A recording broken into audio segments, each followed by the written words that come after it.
നമസ്കാരം, ഞാൻ സുകുമാരി.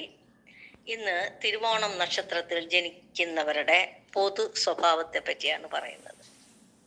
അതായത് തിരുവോണം നക്ഷത്രത്തിൽ ജനിക്കുന്നവരുടെ പ്രധാനമായ പ്രത്യേകത ശരീരപുഷ്ടിയും സൗന്ദര്യവും ആരോഗ്യവുമാണ്.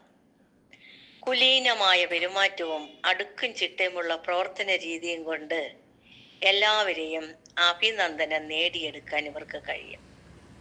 നേതൃത്വം വഹിക്കാനുള്ള കഴിവും ആജ്ഞാശക്തിയും ഉണ്ടാകും.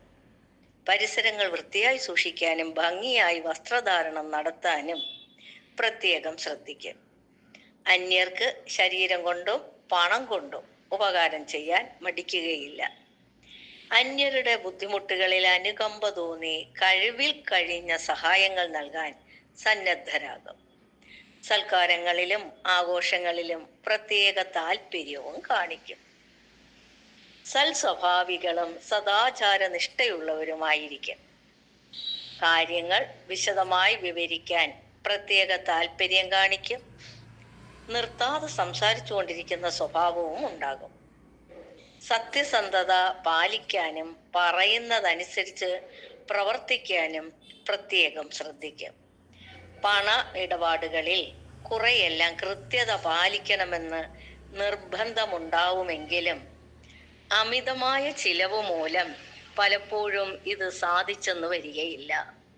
സാമ്പത്തിക ബുദ്ധിമുട്ടുകൾ ധാരാളമായി അനുഭവിക്കേണ്ടി വരും.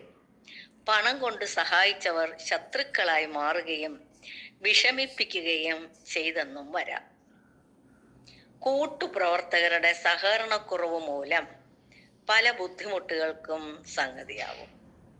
പക്ഷേ അന്യരുടെ പോരായ്മകൾ അവഗണിക്കുകയും എല്ലാവരോടും സ്നേഹമായി പെരുമാറുകയും ചെയ്യും. അടുത്ത സുഹൃത്തുക്കളുടെ സ്നേഹവിശ്വാസങ്ങൾ നേടിയെടുക്കാൻ കഴിയും. അവർ എന്നും സഹായികളായിരിക്കുകയും ചെയ്യും.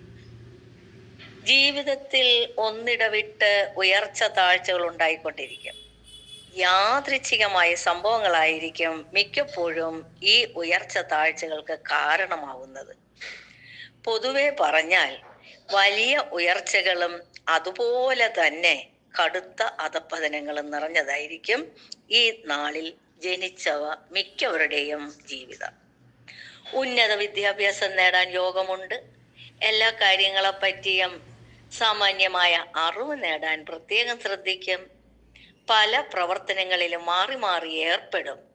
ഇവയിൽ പലതിലും വിജയം നേടുമെങ്കിലും ചിലതിൽ ഭീമമായ പരാജയവും അഭിമുഖീകരിക്കേണ്ടി വരും.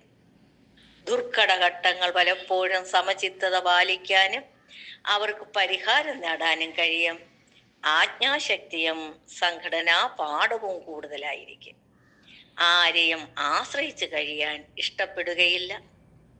കുടുംബത്തിൻ്റെയും ബന്ധുകുടുംബങ്ങളുടെയും ഉത്തരവാദിത്തങ്ങൾ ഏറ്റെടുക്കേണ്ടി വരും. ഇതുമൂലം സാമ്പത്തിക ക്ലേശങ്ങൾ പലപ്പോഴും അനുഭവപ്പെട്ടും കൊണ്ടിരിക്കും. ആർക്കും ഉപദ്രവം ചെയ്യാൻ ആഗ്രഹിക്കുകയില്ല. ശത്രുക്കളോട് പോലും ക്ഷമിക്കാനുള്ള സന്മനസ് കാണിക്കുന്നവരാണ് തിരുവോണം നക്ഷത്രക്കാർ. കുടുംബജീവിതം പൊതുവെ സന്തോഷകരമായിരിക്കും. സ്നേഹവും വിധേയത്വമുള്ള ജീവിത പങ്കാളിയെ ലഭിക്കും. സുഖഭോഗങ്ങളിൽ അധികമൊന്നും താല്പര്യം കാണിക്കുകയില്ല. 30 വയസ്സുവരെ ഗുണദോഷ മിശ്രമായ ജീവിതമായിരിക്കും നയിക്കുക.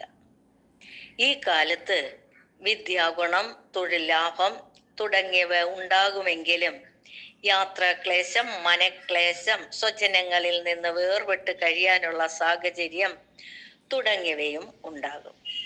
30 വയസ്സ് മുതൽ 46 വയസ്സ് വരെയുള്ള കാലം സൗഭാഗ്യപൂർണമായിരിക്കും. ധനാഭിവൃദ്ധി, കുടുംബസുഖം, പുതിയ വീടിന്റെ അനുഭവം തുടങ്ങിയവയെല്ലാം ഈ കാലത്ത് അനുഭവപ്പെടും. 46 വയസ്സിന് ശേഷം സാമ്പത്തിക നേട്ടങ്ങൾ ഉണ്ടാവുമെങ്കിലും ആരോഗ്യക്കുറവ് മൂലം ക്ലേശിക്കും. ജീവിതത്തിൽ എല്ലാത്തിനും കാലതാമസം അനുഭവപ്പെടുക തിരുവോണം നാളിൽ ജനിച്ചവരുടെ പ്രത്യേകതയാണ്.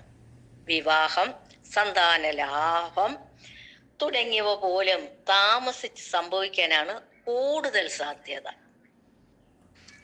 നന്ദി, നമസ്കാരം.